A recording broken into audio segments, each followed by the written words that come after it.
It's kind of wild how fast things change. Yeah. Like 1 minute, everything feels okay, and then suddenly everyone's like scrambling to make sure they have the things that, I don't know, we just sort of took for granted. It really makes you think about what's like actually important. Yeah, that sense of like security can be so fragile. Exactly. Yeah. And that kind of leads us perfectly into what we're diving into today, right?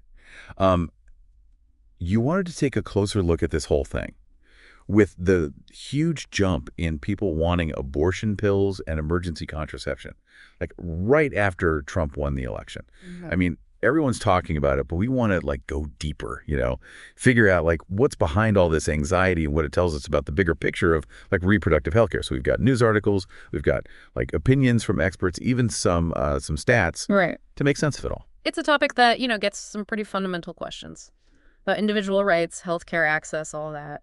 For sure. Okay, so to kick things off, let's look at what like started this whole conversation. This one provider, the Massachusetts Medic Abortion Project, they saw this insane spike in demand.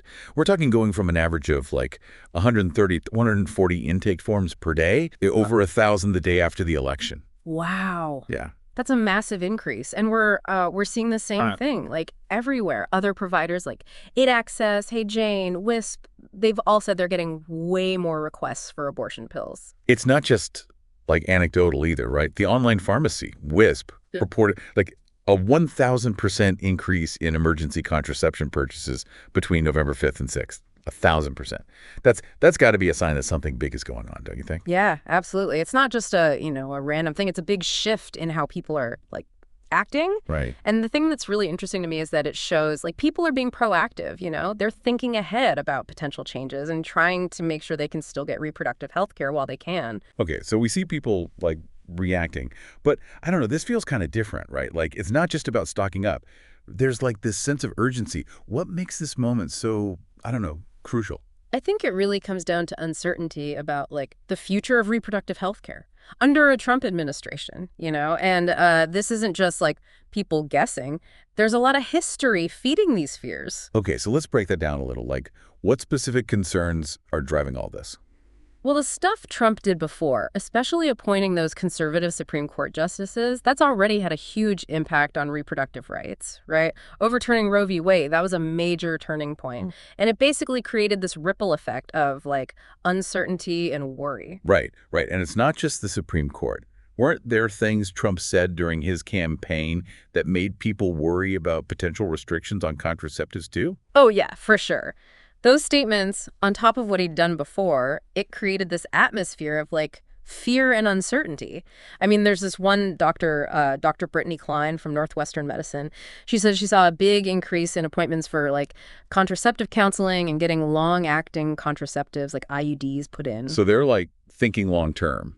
Not just right now. It's like they're trying to get ahead of any potential restrictions. Right, exactly. It's like a proactive approach to reproductive planning, with all this uncertainty about the future. One article even mentioned a patient asking for like a 4-year supply of birth control. That really shows the anxiety people are feeling. Yeah, that 4-year supply thing, that's a pretty powerful image. Like it really says something about how worried people are. That feeling of, I need to take control now because I don't trust what's coming next. Do you think this whole shift towards longer-term methods could actually stick around, like, even after all this? It's definitely possible. I mean, this whole situation could be like a catalyst, making more people think about these longer-acting methods that give them more control and peace of mind. That's an interesting thought. Like, this whole thing kind of forces a conversation that might not have happened otherwise. But before we jump into all the long-term stuff, let's talk about what's happening right now.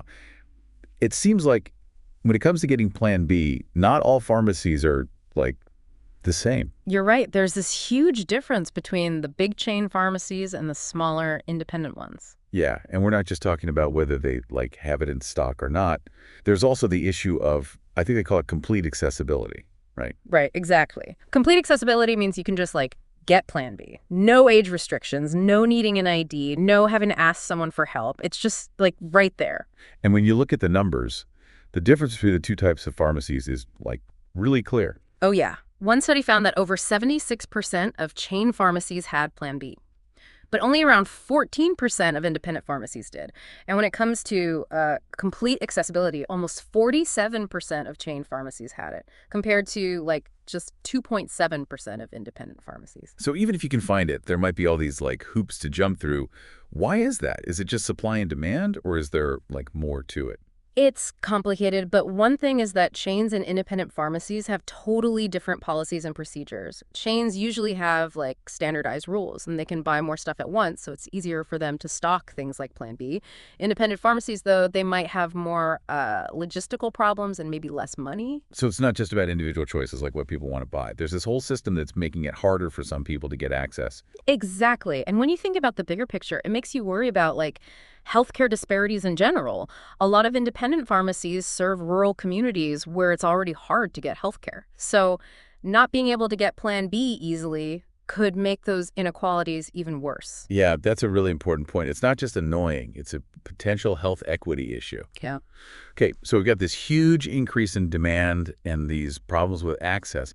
What are pharmacies actually doing about all of this? Well, the big chains like Rite Aid, Walmart, Amazon, they've all put limits on how much Plan B you can buy at once. It's to stop people from hoarding it and to make sure everyone has a chance to get some. So pharmacies are kind of caught in a tough spot. Do you think those limits actually work, or are they just like a temporary fix? It's a tough question. I mean, those limits can help to prevent stores from running out and make sure more people can get it, but they don't really address the underlying anxiety or the like systemic barriers that are making people act this way in the first place. Yeah, it feels more like reacting to the problem instead of like actually solving it. Yeah, I agree. It's a short-term fix for a problem that's much deeper and more complex. And even the way these limits are being used, it's not even consistent. Like CVS, they started by only letting people buy 3 at a time, but then they loosened those restrictions because things calmed down a bit. Huh. That's interesting. It shows that even the pharmacies are like struggling to figure out what to do as things change so quickly. Absolutely. It highlights how dynamic this whole issue is and how hard it is to balance like keeping up with demand, making sure things are fair, and making sure they don't run out of stock. Okay, so we've got this big increase in demand, worries about people not being able to get what they need, and pharmacies trying to figure things out as they go. Where do we go from here? Like, what does this all mean beyond just the headlines? Well, I think it shows just how divided people are about reproductive rights and healthcare access in the U.S., and this debate is still going on, and people have very different opinions about what's happening and what we should do about it. Okay, let's dig into those different viewpoints after a quick break. Yeah, it's a really complicated situation with like strong opinions on both sides. Totally. We've got like sources here representing all sorts of different viewpoints, from people who are pro-abortion rights to anti-abortion groups. What are some of the like main arguments we're seeing? Well, people who support abortion rights, they're saying that all this stockpiling is happening directly because of policies they see as harmful, and restrictive. They say that making it harder to get reproductive health care, like abortion and contraception, it goes against basic rights and it hurts vulnerable communities the most. So they see this whole like proactive thing as kind of necessary. Like they have to protect themselves against policies they see as unfair. It's about taking control when the system feels, I don't know, like it's working against them. Exactly. They believe everyone should be able to like make their own choices about their bodies and their reproductive health without the government or anyone else getting in the way. Okay, what about the arguments from anti-abortion groups? How are they like understanding this whole surge in demand? Anti-abortion organizations, they tend to see easier access to abortion pills, especially through like telehealth, as a bad thing because it goes against their beliefs about the sanctity of life. They often say these pills are unsafe and we need stricter rules about them. And they emphasize, the possibility of things going wrong and how important it is to see a doctor in person. And they probably see the stockpiling as like proof of what they're worried about, right? Like, see, Yeah. This is what happens when it's too easy to get these pills. We need to make it harder. Exactly. They'll probably use this trend to support their push for stricter laws and more oversight, framing it as like protecting women and upholding moral values. It's weird how the same thing can mean such different things to different people, right? It's like two totally separate conversations happening at the same time. But isn't it all about like control at the end of the day? Oh, absolutely. Both sides, even though they disagree so much, they both want to control like how people see this issue and the rules that affect reproductive health care. For individuals, it's about being in control of their own bodies and choices. For advocacy groups, it's about controlling the systems and laws that decide these really personal things. And that takes us back to the main point of this whole deep dive. You wanted to understand why this is happening, right? And what it tells us about how people can get reproductive health care. We've looked at the numbers, we've talked about the anxieties that are making people act this way, and the different ways people see it. Yeah, and we've looked at how hard it is for some people to get access, how pharmacies are responding, and how this could all have a much bigger impact, like changing future conversations about reproductive health care policy. It's definitely a lot to take in, and I'm sure our listener has a bunch of things going through their mind right now. Before we get into potential solutions, what are your biggest takeaways from all of this? What's really hitting home for you? I think what's most interesting to me is how proactive people are being. It really says something about how determined people are to control what happens with their own reproductive lives, Yeah. even when things are so uncertain. Totally. It's like they're saying, okay, system, I hear you, but I'm going to do what I think is best. We've talked a lot about pills, like emergency contraception and abortion pills, but we also mentioned this trend towards long-acting contraceptives.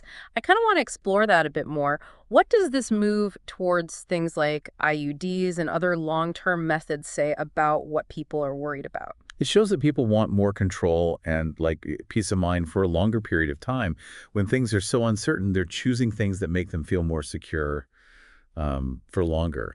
So it's not just about dealing with a problem right now. It's about planning for the future in a way that, feels safer when the political landscape is so unpredictable. It makes me think about the long-term consequences of all of this. How could this shift in contraceptive choices affect the conversations about reproductive health care policy down the line? That's a great question. On the one hand, people taking charge like this could help them fight for more access and more control over their reproductive health. They're showing how important these services are and actually doing something to get them, which could lead to stronger advocacy efforts. So it's like a movement coming from the people, fueled by what they need. But you said on the one hand, what's the potential downside? Well, on the other hand, it could make things even more divided and lead to even more fights about laws, especially as different groups see these actions through their own ideological lens. We've already seen how differently people are framing this situation, and that gap is probably going to widen if these trends keep going. Okay, so let's break down those different perspectives a little more. We talked about the general arguments from each side, but let's get specific. What are some of the worries from people who support abortion rights, and how do those connect to this whole stockpiling thing? People who support abortion rights are really worried that another Trump term could mean even more restrictions on abortion, especially now that Roe v. Wade has been overturned. They see the stockpiling as a necessary response to a very real threat, even though it's, a little unsettling. A lot of them are scared that safe and legal abortion could become even harder to get, which could push more people towards options that aren't safe.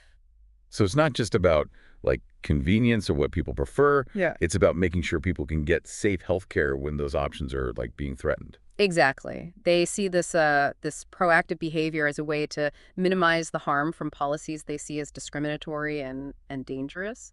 And what about the concerns coming from anti-abortion organizations? What are they specifically saying about easier access to abortion pills, especially through telehealth? Anti-abortion organizations see this as a direct attack on their goals. They often say that easier access, especially through telehealth, makes it too easy to get these pills without a doctor properly supervising. They worry about things like coercion, misuse, and complications, especially when there's no in-person consultation. So they're not just against abortion itself. They're also worried about the ways people are getting these services, saying there aren't enough safeguards. Exactly. They think this trend is dangerous because it weakens the standards they believe should be in place to protect women's health and the unborn. It's such a stark contrast in viewpoints, with both sides really digging in and seeing the same events in totally different ways. It reminds you that this isn't just some abstract debate. It's about real people making real choices in a system that feels more and more, tense and uncertain. And that's why it's so important to like have these conversations thoughtfully and respectfully, even when people disagree so strongly. Understanding the nuances of each perspective is like crucial if we want to find a way forward. Totally agree. Okay, before we wrap up this deep dive, there's one more thing I want to touch on. We talked about it a bit earlier, but I think deserves more attention.